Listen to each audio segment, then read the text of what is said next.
अस्सलामुअलैकुम। वेलकम करते हैं आपका किचन ज़मी में। जी तो आज हम लेकर आए आपके लिए बहुत ही ज़बरदस्त किस्म की अफ़गानी बोटी, जो कि कम स्पाइसेस के साथ है लेकिन बहुत ही लजीज बनी है। तो आप एंड तक हमारे साथ बने रहिएगा वीडियो के अंदर। चलिए रेसिपी को स्टार्ट करते हैं। यहाँ पर अफ़गानी बोटी के लिए लिया है हमने 400 ग्राम सीना। इसको हमने एक 1.5 इंच के क्यूब्स में कट कर लिया है। अब इसमें हम डालेंगे सीजनिंग, जिसमें हमने लिया है आधा टीस्पून नमक, हाफ़ टी स्पून इसमें हम डालेंगे कुटी हुई काली मिर्च, और हाफ़ टी स्पून से भी कम, मतलब 1 पिंच समझ लें आप। इसमें हम डालेंगे सफ़ेद कुटी हुई मिर्च, हाफ़ टी स्पून इसमें हम डालेंगे जिंजर गार्लिक पेस्ट, और इसके अंदर हमने लिया है एक मीडियम साइज़ का प्याज, जिसको हमने इस तरह कद्दूकश कर लिया है। अफ़गानी बोटी में चूँकि ज़्यादा मसाले नहीं जाते, बट फिर भी ये बहुत ज़्यादा डिलीशियस होती है। अब इसको हम इसके साथ मैरिनेट कर लेंगे।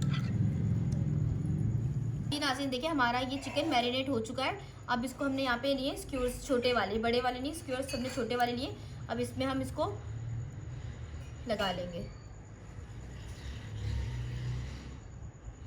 बहुत ही, इसमें भले स्पाइसेस लेस हैं, बस ये फिर भी बहुत ही मज़े की बनती है ये अफ़गानी बोटी। इस तरह हम सारी तैयार कर लेंगे। जी नाज़रीन देखिए, तेल हमने डाल दिया है, हमारी स्टिक्स मैरिनेट हो चुकी थी। अब इसको हम बिल्कुल धीमी आंच पे फ्राई करेंगे, बहुत तेज आंच पे नहीं करेंगे।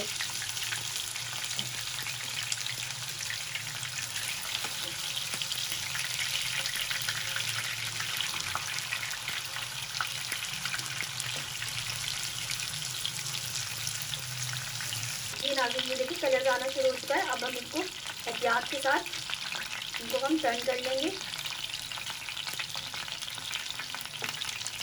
ये नाज़रीन ये देखिए, हम इसकी इस तरह साइड चेंज करते रहेंगे। देखिए सब तरफ से कितना खूबसूरत कलर आ चुका है। ये हमारी बिल्कुल रेडी है। अब इसको हम डिश आउट कर देंगे। नाज़रीन देखिए, हमारी अफ़गानी बोटी बिल्कुल रेडी है। देखिए दिखने में इतनी लजीज लग रही है, और मैरिनेशन भी इसकी उतनी ही मज़ेदार है कि आप खाएंगे तो उसको खाते ही रह जाएंगे। बहुत क्रीमी, बहुत ज़्यादा मज़े की मॉइस्ट हमारी अफ़गानी बोटी रेडी हुई है।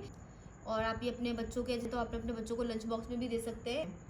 तो हमारी इस रेसिपी को लाइक एंड शेयर सब्सक्राइब ज़रूर कीजिएगा। इंशाल्लाह मिलते हैं आपके साथ नेक्स्ट वीडियो के अंदर।